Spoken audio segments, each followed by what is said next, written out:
नमस्कार, गोरखपुर न्यूज में आप सभी का स्वागत है। मैं हूं मोहम्मद तबरेज सिद्दीकी। केआईपीएम कॉलेज के छात्रों ने एक अद्भुत उपलब्धि हासिल करते हुए एक एटीवी कार बनाया है। इस कार को बनाने में छात्रों ने 1 साल का समय लगा। कार की कुल लागत 7 लाख रुपए से अधिक का खर्च आया है। ये कार विशेष रूप से ऑफ रोड परिस्थितियों के लिए तैयार की गई। ये गाँव के बच्चों, रास्तों, खेतों और अन्य उबड़ खाबड़ सतहों पर आसानी से चल सकती है। कार में पावर ब्रेक भी लगाया गया है जो इसकी सुरक्षा को बढ़ाता है। छात्रों ने सबसे पहले कार का डिजाइन तैयार किया, इसके बाद उन्होंने इंजन का निर्माण किया और फिर फ्रेम को तैयार करके सभी भागों को एक साथ जोड़ा। छात्रों की रचनात्मकता और नवाचार की भावना केआईपीएम कॉलेज के निदेशक डॉक्टर विनोद कुमार सिंह ने इस उपलब्धि पर छात्रों को बधाई देते हुए कहा कि कॉलेज का प्रयास है कि छात्रों को आगे बढ़ने और अपनी प्रतिभा को निखारने के लिए हर संभव अवसर प्रदान किए जाए। इस तरह से नवाचारों से छात्रों को भविष्य में कैंपस प्लेसमेंट और अन्य अवसरों में काफी लाभ मिलेगा। इस संबंध में गोरखपुर न्यूज से बात करते हुए केआईपीएम कॉलेज के डायरेक्टर विनोद कुमार सिंह, डायरेक्टर मोहम्मद जाहिद रियाज खान, छात्र अंकित पांडे ने कहा। सबसे पहले आप लोगों को बहुत बहुत धन्यवाद। केआईपीएम कॉलेज अनवरत एवं सतत इनोवेशन के क्षेत्र में कार्य करता रहता है। ये तो एक बच्चे ने जो 4 व्हीलर बनाया है वो किसी भी परिस्थिति में, चाहे वो प्लेन ज़मीन हो, चाहे उबड़ खाबड़ ज़मीन हो, चाहे कुछ हल्का फुल्का दलदल क्षेत्र हो, हर जगह जाने में वो सक्षम है।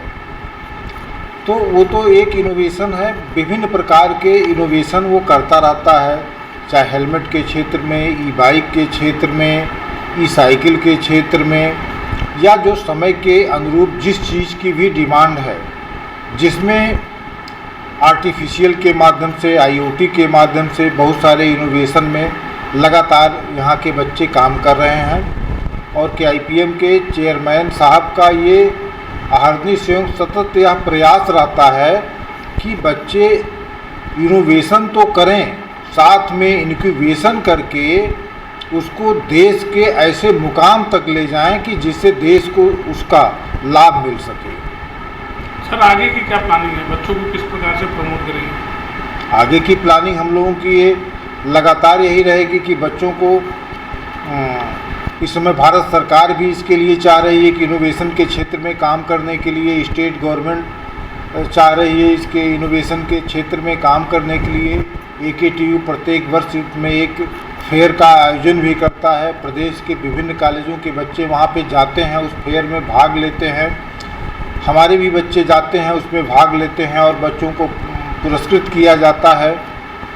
तो उनका यह सपना भी है चेयरमैन साहब का, और सोच भी है कि बच्चे निकल करके एक विश्व स्तरीय व्यक्ति के रूप में अपने आप को स्थापित कर सके। इसका टाइम लगा है, इसको बनाने में करीब 7-7.5 लाख रुपया आया है और 1 साल के लगभग टाइम लगा है। क्या क्या होता है इसमें? देखिए, चेसी है, इसका अगर पार्ट आ जाए तो चेसी डिज़ाइनिंग हुई है जो कि हॉलो पाइप बेस होती है, उसको डिज़ाइन किया गया इन लोगों ने। उसके बाद असेंबलिंग होती है। असेंबलिंग में बॉडी की असेंबलिंग, साथ में इंजन माउंटिंग है, व्हील माउंटिंग है, पावर ब्रेक्स हैं, और इसका जो ड्राइव है कि पावर ड्राइव कैसे किया जाएगा, बेल्ट ड्राइव रहेगा, चेन ड्राइव रहेगा, वो सारी माउंटिंग्स इसमें की जाती है असेंबली के तौर पर। कहाँ ये चल सकता है? ये बाइक ऑफ रोड, मेनली इसका फोकस है तो ऑफ रोड बाइक है।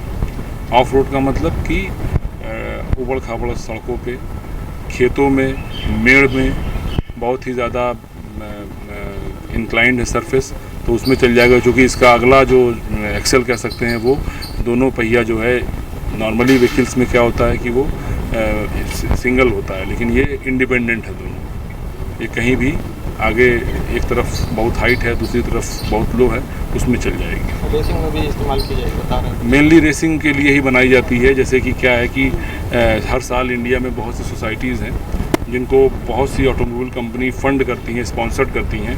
उसमें मोस्टली एसएई है, सुपरा है। तो ये लोग जो है हर साल अपना एक नोटिफिकेशन देते हैं, ऐड देते हैं कि हम लोग एप्लीकेशन इनवाइट करें डिफरेंट इंजीनियरिंग कॉलेजेस में। बच्चे उनके स्पेसिफिकेशन के बेस पे गाड़ियाँ बनाते हैं और गाड़ियों को टेस्ट करके, और जब वो पास हो जाती है गाड़ियाँ तो उनको अपने वो रेसिंग ट्रैक पे बुलाते हैं। कहीं भी नोएडा में जैसे है वहाँ पर बुला लेते हैं, वहाँ पर रेस होती है और बच्चे प्राइज़ जीतते हैं। जस्ट एक ये इसलिए किया जाता है कि स्किल को प्रमोट करने के लिए। बच्चे सीखें कि इंजन क्या होता है, उसकी असेंबली कैसे होती है, उसमें क्या कहते हैं चेसी क्या होती है, बॉडी कैसे माउंट करते हैं, पावर ब्रेक्स क्या होती हैं, वो सारी चीज़ें अगर ये मैकेनिकल इंजीनियरिंग स्टूडेंट की बात करें तो। इसी की तरह से बहुत सी और ब्रांचेस हमारे पास हैं, वहाँ भी इस तरह के इनोवेशन होते रहते हैं। और कंपटीशन कराने का केवल एक उद्देश्य होता है कि बच्चे प्रोत्साहित हों, मोटिवेट हों, उसका एंड रिज़ल्ट क्या हो। अगर बच्चे किसी कंपटीशन में जाएंगे, वहाँ से प्राइज़ जीतेंगे, तो यहाँ पर वो मोटिवेशन रहेगा, तो अपने लैब में वो उतना ही अच्छा काम करेंगे। क्यों? क्योंकि उनको ललक रहेगी प्राइज़ जीतने की, कि वहाँ से जीत के आएंगे, उनका नाम होगा। और डेफिनेटली आफ्टर बीटेक इनका जो है ग्रेजुएशन के बाद या डिग्री पूरी होने के बाद अपने रिज्यूमे में मेंशन करते हैं कि हमने ये गाड़ी बनाई अपने ड्यूरिंग बीटेक टेन्योर में, या ये प्रोडक्ट बनाया और उस प्रोडक्ट ने ये रिज़ल्ट मतलब ये प्राइज़ फर्स्ट प्राइज़ या सेकंड प्राइज़। तो उससे क्या होता है, उनको आगे चल के अगर मान लीजिए किसी कंपनी में वो इंटरव्यू फाइट कर रहे हैं तो उसमें उनको बहुत सहूलियत मिलती है, उनको वरीयता दी जाती है, क्योंकि वो जान जाते हैं कि इसके अंदर, इस लड़के के अंदर कुछ ना कुछ क्रिएटिविटी है, स्किल है, जिसको हम, और वो ऑलरेडी स्किल टेस्ट हो चुकी है एक क्या कहते हैं ग्रुप ऑफ कह सकते हैं कंपटीशन में। नाम और पद। मेरा नाम जो है डॉक्टर मोहम्मद जाहिद रियाज खान है। मैं KIPM college of engineering and technology का डायरेक्टर हूँ। जैसे कि हम लोग मैकेनिकल इंजीनियरिंग के स्टूडेंट हैं, मैकेनिकल सेकेंड ईयर से। मेरा नाम अंकित पांडे है और मेरे क्लासमेट्स हैं। हम लोगों ने मिलके एक कार को इसको डिज़ाइन किया है। इस कार का नाम है ATV, जो कि हम लोगों ने इसमें जैसे कि हम लोग इस पर इस कार को डिज़ाइन किए हैं, जिसमें हम लोग इंजन का यूज किए हैं सर। हम लोग एक KTR इंजन का यूज किया है जो 350 सीसी का है, और ये बेल्ट ड्राइव पे वर्क करता है। जैसे हम लोग ने सर कई पावर ट्रांसमिशन को पढ़े हैं, तो हम लोग जनरली इसमें बेल्ट ड्राइव का यूज किए हैं। अभी हम लोग सर और भी कोशिश करेंगे कि आगे चल के हम लोग इस पे और मोटिवेशन और मतलब इसमें मॉडिफाई करेंगे इसको। अभी बेल्ट ड्राइव पे बनाए, इसके बाद में इसको शाफ्ट बनाएंगे और सब लोग मॉडिफाई करेंगे। जनरली सर इसको बनाने में हम लोग का लग गया है सर लगभग 1 साल, और इसमें 7.5 लाख का लगभग खर्चा आया है। हमारे कॉलेज ने हम लोग को बहुत हेल्प किया है, इसमें 100% हेल्प किया है। पूरा जितना मनी लगा है, जितना सब कुछ खर्चा कॉलेज दिया है। कॉलेज की हेल्प से हम लोगों ने इसको ट्राई किया और बनाया है। KIPM 01 करके हम लोग एक प्रोजेक्ट बना रहे थे। ये ATV है, ठीक है। इसको बनाने में लगभग 1 साल लगा हम लोग को, और लगभग 7 लाख 7.5 लाख रुपए लग चुका है इसका, क्योंकि टेस्टिंग वेस्टिंग बहुत सारी करनी पड़ी थी। स्टार्टिंग फेज़ में हम लोग इसका डिज़ाइन तैयार किया गया था, इसका चेसी का डिज़ाइन किया गया था। उसके बाद फिर इसकी इंजन को असेंबली किया गया, फिर इसकी होलो पाइप वेल्डिंग करके इसकी पूरा फ्रेम वर्क तैयार किया गया। जब फ्रेम वर्क तैयार हो गया, उसके बाद सारी चीज़ों को असेंबल किया गया, उसके बाद इसको तैयार किया गया। ATV का मतलब होता है all terrain vehicle. All terrain मतलब हुआ कि किसी भी रास्ते पे चलने लायक, यानी गड्ढा वाला रास्ता हो, उबड़ खाबड़ रास्ता हो, कुछ भी टाइप का हो, हर टाइप के आपके सड़क पे चल सके। यही फुल फॉर्म था ATV का। इसको हम लोग बनाया गया था इसलिए ताकि हम लोग गो कार्ट रेसिंग में पार्टिसिपेट कर सकें, ठीक है। लेकिन चूंकि हम लोग को स्टार्टिंग फेज़ में बना रहे हैं, तो अभी तो ये टेस्ट ड्राइव पे लिए है, मतलब टेस्ट फेज़ में है। लेकिन आगे चल के हो सकता है कि इसको अच्छे से बनाया गया, तो हम लोग हो सकता है कि गोप्रो रेसिंग के लिए जाएं, जो कंपनीज़ कराती रहती हैं। इसको बनाने का फ़ायदा बस ये हुआ है कि हम लोग चीज़ें बनाना सीख चुके हैं कि हाँ कोई कार है तो कैसे काम करती है, उसका इंजन कैसे काम करता है, उसका ट्रांसमिशन कैसे कैसे हो सकता है। बेल्ट ट्रांसमिशन होता है, आपका शाफ्ट ट्रांसमिशन होता है, चेन ट्रांसमिशन, काफ़ी टाइप के ट्रांसमिशन होते हैं, ठीक है। फिर इसके अंदर जो आपका सस्पेंशन लगा हुआ है वो भी फ्री सस्पेंशन है, यानी एक व्हीकल आपका एक टायर भी अगर ऊपर बहुत उठ जाएगा, दूसरा नीचे भी रहेगा, तो भी उसको डिसबैलेंस नहीं होगी, गाड़ी सीधी ही रहेगी। क्या नाम आपका? अंकित सिंह। मौसम विभाग के अनुसार अगले 2 दिनों तक गोरखपुर में उमस और हल्की छिटपुट बारिश होने की संभावना बनी रहेगी। जिला आपदा विशेषज्ञ गौतम गुप्ता ने बताया कि मौसम विभाग से प्राप्त जानकारी के अनुसार 26 जून तक धूप छांव की स्थिति बने रहने की संभावना है। कुछ स्थानों पर छिटपुट वर्षा भी हो सकती है। उन्होंने आगे कहा कि 26 जून के बाद से मानसून क्षेत्र में नियमित बारिश शुरू होने की उम्मीद है। उन्होंने लोगों को सतर्क करते हुए कहा कि यदि मौसम बिगड़ता है तो तेज हवाएं और भारी बारिश हो सकती है। उन्होंने लोगों से अपील की है कि वे बारिश के दौरान सुरक्षित सुरक्षित रहें और अनावश्यक यात्रा से बचें। अभी मौसम धूप छांव का मौसम है, इसलिए पानी का अधिक से अधिक सेवन करें। इस संबंध में गोरखपुर से बात करते हुए जिला आपदा विशेषज्ञ गौतम गुप्ता ने कहा, इंडियन मेट्रोलॉजिकल डिपार्टमेंट से जो सूचना प्राप्त हुई है, जो फोरकास्ट उन्होंने जो जनरेट किया है, उसके अकॉर्डिंगली अभी जो मौसम है वो थोड़ा धूप छांव की स्थिति बनी रहेगी। कुछ जगहों पे चुटपुट वर्षा होने की भी संभावना बताई गई है उसमें।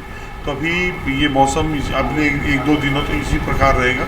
26 तारीख के बाद से रेगुलर मानसून की संभावना इस क्षेत्र में रहेगी, लेकिन ये है कि जो मौसम इस दौरान बिगड़ेगा उसमें तेज़ हवाएं चलेंगी और ये संभावित है कि झोंकेदार बारिश भी हो। तो इस तरीके का अभी मौसम बना रहेगा और आगे 1-2 दिनों के बाद मानसून सक्रिय रूप से इस क्षेत्र में दस्तक देगा। अगर देखा जाए फसलों को काफ़ी बारिश की जरूरत है, इससे कितना फायदा होगा इस बारिश से? देखिए, अभी तो रुपाई का काम भी शुरू नहीं हुआ है, लेकिन ये है कि गांव में रोपने की तैयारी ग्रामीण कर रहे हैं और बरसात अगर समय से हो जाएगी तो उन लोगों को रुपाई करने में आसानी भी होगा।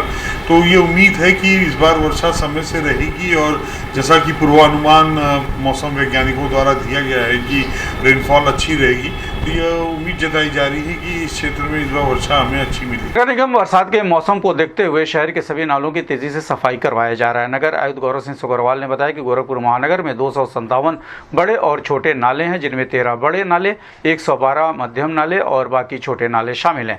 नगर आयुक्त ने कहा कि निगम का प्रयास है कि बरसात से पहले सभी नालों की कम से कम 3 बार सफाई कर ली जाए। छोटी नालियों की सफाई का कार्य लगातार जारी रहता है। उन्होंने कहा कि अभी तक सभी नालों की 2 बार सफाई कराई जा चुकी है। नगर निगम के सभी जोनल अधिकारी और इंस्पेक्टर नालों के सफाई कार्य निरीक्षण कर रहे हैं। सफाई अभियान में 7 बड़े पोकलेन मशीनें, 17 छोटी पोकलेन मशीनें और 1380 नाला गैंग के कर्मचारी लगाए गए हैं, जो कि नाला सफाई का कार्य कर रहे हैं। इस संबंध में गोरखपुर से बात करते हुए नगर आयुक्त गौरव सिंह सोगरवाल ने कहा कि आगामी बरसात के मौसम को देखते हुए नगर निगम गोरखपुर के अंतर्गत 257 बड़े, छोटे और मझोले नाले हैं, जिसमें 13 हमारे बड़े नाले हैं, 112 हमारे मझोले नाले हैं और 117 के आसपास हमारे छोटे नाले हैं।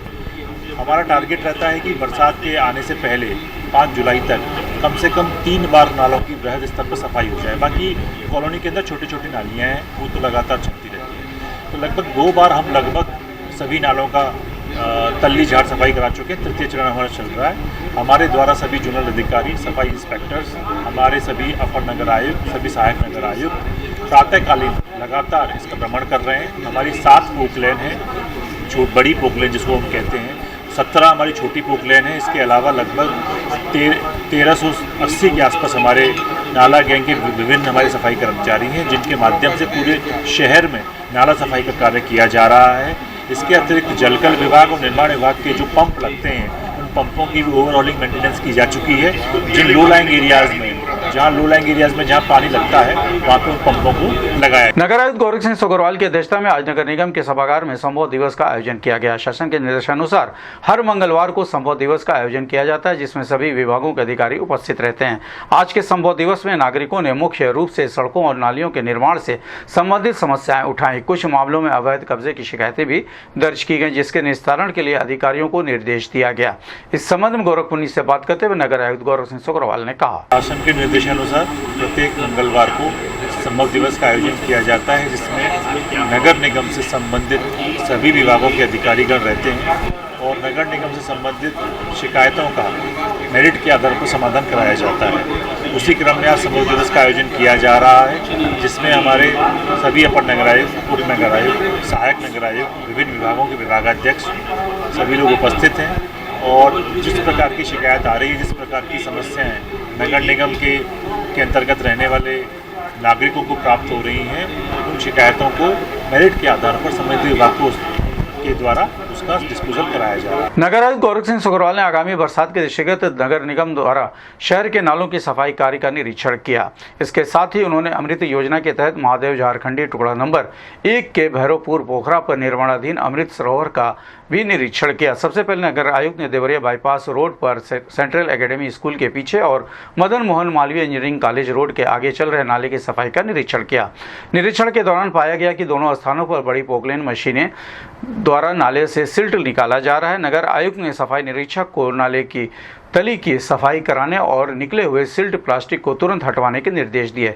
इसके पश्चात नगर आयुक्त ने भैरवपुर पोखरा का निरीक्षण किया। निरीक्षण के दौरान मुख्य अभियंता संजय चौहान, अधिशासी अभियंता अशोक भाटी, सहायक अभियंता ND पांडे, अवर अभियंता अवनीश भारती, संबंधित ठेकेदार तथा अन्य अधिकारी उपस्थित थे। निरीक्षण में पाया गया कि पोखरे की रिटेनिंग वॉल और घाट का निर्माण कार्य चल रहा है। अमृत योजना के तहत 1 करोड़ 96 लाख की लागत से नगर निगम द्वारा वार्ड नंबर 1 महादेव झारखंडी टुकड़ा नंबर 1 में स्थित भैरवपुर पोखरा में अमृत सरोवर के रूप में विकसित किया जा रहा है। यहाँ पर घाट, tracking path, open gym, boundary wall तथा आसपास पेड़ आदि लगाए जाएंगे। नगर आयुक्त ने अमृत सरोवर के निर्माण कार्य को जुलाई माह के अंत तक पूर्ण करने के निर्देश दिए। इस संबंध में गोरखपुर न्यूज से बात करते हुए नगर आयुक्त गौरव सिंह अग्रवाल ने कहा, निरीक्षण किया गया इसी क्रम में, जिसमें महादेव झारखंडी में भी किया गया। कुछ हमारा हमने सेंट्रल एकेडमी जो है स्कूल बरबलिया वार्ड के अंदर, उसका भी निरीक्षण किया गया। साथ ही साथ भैरवपुर पोखरा जो हमारा अमृत सरोवर का पोखरा बन रहा है, उसका भी आज निरीक्षण किया गया। हमारे नगर निगम गोरखपुर के अंतर्गत 5 अमृत सरोवर बन रहे हैं, जिससे एक तरफ जल संरक्षण के क्षेत्र में कार्य होगा, वहीं दूसरी तरफ जल भराव की जो समस्या होती है उन अमृत सरोवर के बनने से जल भराव की समस्या का भी लोकल स्तर पर समाधान हो सकेगा। सर अभी भी शहर में सर तमाम निर्माण कार्य चल रहे हैं सर, उसको लेकर सर क्योंकि बारिश भी आ गई है, लोगों को काफ़ी परेशानी हो रही है। देखिए, निर्माण कार्य विभिन्न कार्यदायी संस्थाओं के माध्यम से हम उनको लगातार इंगित कर रहे हैं। हमारा पैडलेगंज नौसड़ रोड है, हमारा स्पोर्ट्स कॉलेज का रोड है, हमारा छात्र संघ रोड है, सूर्य विहार पुलिस चौकी के पास हमारा नाला है। सारी कार्यदायी संस्थाएं, सेतु निगम हो, PWD हो, RES हो, सबको हमने निर्देशित किया है, सबको हमने संज्ञानित किया है कि आगामी बरसात के पहले ही आप सभी निर्माण कार्य समाप्त कर दें। अगर जहाँ नहीं हो पा रहा है तो वहाँ पे एक वैकल्पिक व्यवस्था बनाएं ताकि जल भराव की स्थिति ना होने पाए। लिखित में भी इन सभी कार्यदायी संस्थाओं को लगातार पत्र प्रेषित किए जा रहे हैं। साथ ही साथ कोऑर्डिनेशन बैठक भी लगातार की जा रही है ताकि नगर निगम के अंतर्गत विभिन्न कार्यदायी संस्थाओं के द्वारा किए जाने वाले कार्यों के दृष्टिगत किसी प्रकार का जल भराव ना होने पाए और वैकल्पिक व्यवस्था उन कार्यदायी संस्थाओं को मुहैया कर